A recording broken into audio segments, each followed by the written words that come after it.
اعوذ باللہ من الشیطان الرجیم بسم اللہ الرحمن الرحیم ووصینا الانسان بوالدیہ، تاکید کی انسان کو اس کے والدین کے بارے میں احسانا، کہ اس کے ساتھ احسان کی روش، نیک سلوک، خدمت۔ اور اس میں بھی خاص طور پر والدہ کا معاملہ جو ہے یہ سورہ بنی اسرائیل میں بھی ہے اور یہاں بھی ہے۔ وہاں بھی آیا تھا ووصینا الانسان بوالدیہ حملتہ امہ وہنا علی وہن وفصالہ فی عامین۔ تو والدین میں جو ہے والدہ کا حق فائق ہے والد کے حق پر۔ ویسے دونوں کے ساتھ حسن سلوک ہو، دونوں کا ادب ہو۔ وَإِمَّا يَبْلُغَنَّ عِندَكَ الْكِبَرَ أَحَدُهُمَا أَوْ كِلَاهُمَا فَلَا تَقُل لَّهُمَا أُفٍّ وَلَا تَنْهَرْهُمَا وَقُل لَّهُمَا قَوْلًا كَرِيمًا، یہ ہم پڑھ چکے ہیں۔ لیکن یہاں بھی اور وہاں بھی خاص طور پر والدہ کا، اس لیے کہ مشقت جو ہے پیدائش میں ساری کی ساری مشقت جو ہے ماں کی ہے، باپ کا کیا حصہ ہے؟ وہ تو ایک کوئی اس کی لذت کا لمحہ ہوتا ہے، وہ اس کے اندر اس نے وہ بوند ٹپکائی اور فارغ۔ اب وہ ساری مصیبت کون جھیل رہی ہے؟ وہ عورت جھیل رہی ہے، ماں جھیل رہی ہے۔ سارا پریگننسی کا دور جو ہے اس میں ابتدائی دور جو ہے اس میں اسے جی بتلا رہا ہے، الٹیاں آ رہی ہیں، چیزوں سے نفرت ہو رہی ہے۔ پھر جب بوجھل ہو گئی ہے، جسم بوجھل ہو گیا ہے، بوجھ اٹھائے ہوئے ہے، پھر وضع حمل کی مشقتیں ہیں، وہ درد ذیل ہے، پھر اس کو دودھ پلانا ہے 2 سال تک، اس کے جو اس کو گند ہے اس کو صاف کرنا ہے، پوتڑے دھونے ہیں۔ یہ سارے کام کون کر رہا ہے؟ ماں کر رہی ہے۔ باپ کا تو اس میں حصہ ڈائریکٹ نہیں، انڈائریکٹ ہے کہ بہرحال وہ کمائی کرتا ہے، پرووائڈ کرتا ہے، یہ بات دوسری ہے۔ لیکن جو مشقت ماں کی ہے، اسی لیے حدیث میں آتا ہے کہ ایک صحابی نے حضور سے سوال کیا کہ میرے حسن سلوک کا سب سے اولین مستحق کون ہے؟ آپ نے فرمایا تمہاری والدہ۔ انہوں نے پوچھا پھر ان کے بعد کون؟ فرمایا پھر تمہاری والدہ۔ تیسری مرتبہ پھر کون؟ حضور پھر والدہ تمہاری۔ چوتھی مرتبہ جب اس نے پوچھا ان کے بعد کون، تو آپ نے فرمایا تمہارے والد۔ یعنی والدہ کا حق جو ہے وہ والد کے حق پر، یہ ہے اخلاقی حق۔ قانونی حق والد کا زیادہ ہے، اگر سیپریشن ہو جائے گی تو اولاد والد کی ہے، قانونی حق اس کا زیادہ ہے۔ لیکن اخلاقی حق، خدمت کا حق، اور جنت جس کے پاؤں تلے ہے وہ باپ نہیں ماں ہے۔ جنت جو ہے وہ تو اس کے قدم تلے تحت اقدام الامہات۔ اس حوالے سے اخلاقی مقام جو ہے وہ عورت کا زیادہ ہے، ماں کا زیادہ ہے۔ فرمایا حملتہ امہ کرہا ووضعتہ کرہا، اس کی ماں نے اسے اٹھائے رکھا اپنے پیٹ میں تکلیف جھیل کر، اور پھر اس کو وضع حمل ہوا، اس کو جنا تکلیف کے ساتھ۔ وحملہ وفصالہ 30 شہرا، اور اس کا یہ حمل اور پھر دودھ پلانا یہ لگ بھگ جو ہے 30 مہینے ہوتے ہیں۔ حتیٰ اذا بلغ اشدہ، یہاں تک کہ جب وہ اپنی پوری قوت کو پہنچتا ہے، بلوغت کو پہنچتا ہے۔ اور یہاں سے بلوغت سے مراد جو ہے وہ نفسیاتی بلوغت ہے، ذہنی اور نفسیاتی بلوغت۔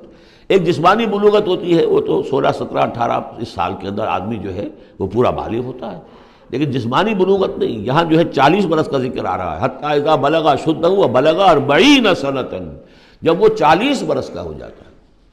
سائیکولوجیکل میچورٹی جو ہے انسان کی وہ 40 برس کی ہے۔ یہی وجہ ہے کہ 40 برس ہی کی عمر میں جو بھی نبوت جو ہے وہ ملتی تھی، حضور کو بھی 40 برس کی۔ فلما بلغ 40 سنۃ حبب الیہ الخلاء فکان یخلو بغار حراء، ایک حدیث ہے بڑی پیاری جس کی راویہ ہیں ام المومنین حضرت عائشہ صدیقہ رضی اللہ تعالیٰ عنہ، جس میں فرمایا انہوں نے کہ حضور نے مجھے بتایا کہ جب میری عمر 40 برس کے قریب ہوئی تو مجھے خلوت گزینی محبوب ہو گئی، تنہائی میں بیٹھ کر، اور پھر آپ جا کر کئی دن کئی راتیں جو ہے غار حرا میں آپ تنہا رہتے تھے، خلوت گزینی، پھر وہیں پر وہی کا آغاز ہوا ہے۔ تو 40 برس کی عمر، اگرچہ استثناءات ہیں۔ حضرت یحییٰ کے بارے میں ہم پڑھ چکے ہیں سورہ مریم میں، آتیناہ الحکم صبیہ، بچپن ہی میں اللہ نے انہیں حکمت عطا فرما دی، اور ان کو جو بھی وہ میچورٹی ہے اللہ نے بہت ابتدائی عمر میں عطا فرما دی۔ حضرت عیسیٰ کا معاملہ بھی ایسا ہی ہے، لیکن عام قاعدہ و قانون وہی ہے 40 برس کا۔ حتیٰ اذا بلغ اشدہ وبلغ 40 سنۃ قال رب اوزعنی ان اشکر نعمتک التی انعمت علی وعلی والدی، تو وہ کہتا ہے کہ میرے پروردگار مجھے اس کی میری قسمت یہ بنا دے، یہ میرا نصیب فرما دے، مجھے اس کی توفیق دے کہ میں شکر ادا کر سکوں تیرے انعامات کا جو مجھ پر ہوئے اور میرے والدین پر ہوئے۔ وان اعمل صالحا ترضاہ، اور یہ کہ میں ایسے عمل کروں اچھے جو تجھے پسند آئیں، جنہیں تو پسند کرے۔ واصلح لی فی ذریتی، اور پھر یہ کہ میرے لیے میری اولاد کے لیے بھی، اولاد میں بھی میرے لیے بہتری پیدا کر دے۔ ایک تو یہ ہوتا ہے کہ اصلح لی ذریتی، میری اولاد کو اصلاح کر دے، انہیں صالح بنا دے، لیکن یہاں پہ انداز جو ہے ذرا دیکھیے، اصلح لی فی ذریتی، اس لیے کہ اولاد صالح ہوگی تو اس کا فائدہ مجھے بھی پہنچے گا۔